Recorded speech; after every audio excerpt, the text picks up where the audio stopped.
Hello, so today I'm with my strawberry plants, and if you're looking to grow strawberries yourself, or if you've got strawberries growing at home, you would notice that sometimes you produce these runners. So these here are what we call the runners. It's a stem that comes off the main strawberry plant itself and produces a new strawberry plant. And the cool thing about this strawberry plant is a direct copy of the original one. So this is the mother strawberry plant, and this is what we call the daughter plant. And in time, we can then turn this into a mother plant. So the good thing is if you do like the strawberries coming from these strawberry plants, you can use the runners to keep it going, so you're always going to have the strawberries that you like. And this plant here is one that I grown from a runner last year, and it's not even a year old yet. Notice how this one has not produced any runners, but the mother one has. It's because over time, as strawberries get older, they tend to produce a lot less fruit and are more prone to diseases. Usually when it gets to between 3 to 5 years old, you start getting this problem. So what it does instead, it produces runners to basically spread itself across so the plant can continue growing.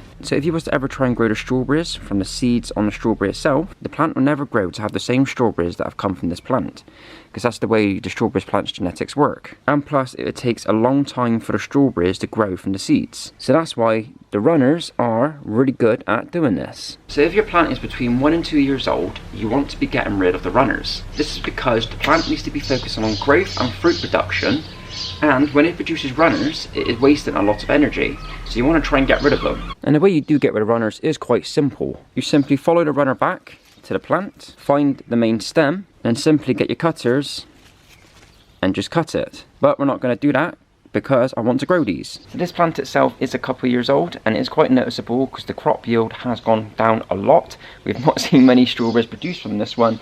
So it's about time we get some runners for it to continue the strawberries that are growing. So you're probably wondering, how do these runners actually grow into a new plant? At the bottom of the plant, you see these bits here. They are the roots of the plant starting to form. Now, if this runner here would have not overhanged the pot, but would have stayed inside, chances are it would have rooted itself and the runner would have started growing inside the pot. Because all it needs is contact with some soil or some water, and this should start rooting and create a new plant. So that is what I'm going to be doing. I'm going to be growing one of the runners in soil and one of the runners in water. I have used plastic containers so we are able to see the roots developing, so let me know when it's safe to cut the stem from the mother plant to the daughter. Right, so growing the runner in soil is quite simple. All you need to do is simply the runner on top of the soil, push it down just a little bit, just so the roots make contact with the soil. And now you want a way of trying to keep the strawberry plant inside the soil, because otherwise it might just come out. Now, if you haven't got any like hooks or anything in your garden,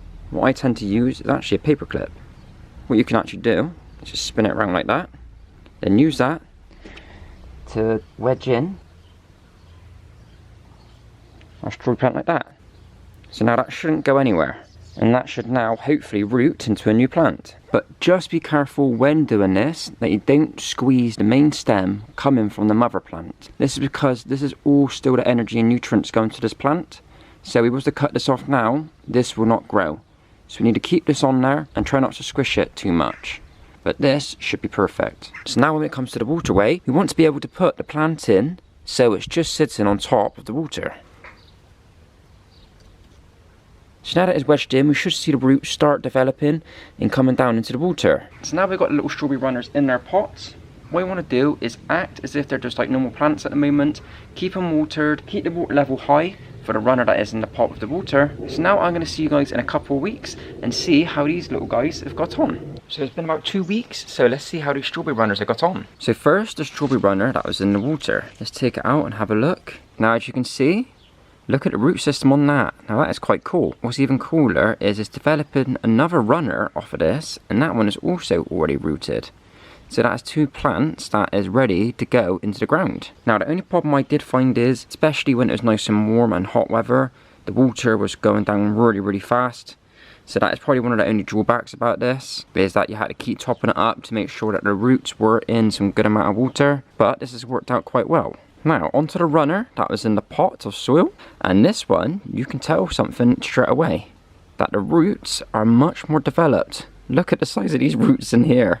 It's only been 2 weeks, and if you compare the roots of the one in the soil compared to the one in the water, the roots in the soil have grown a lot more, like to the point of there is no point in actually putting it in water at all.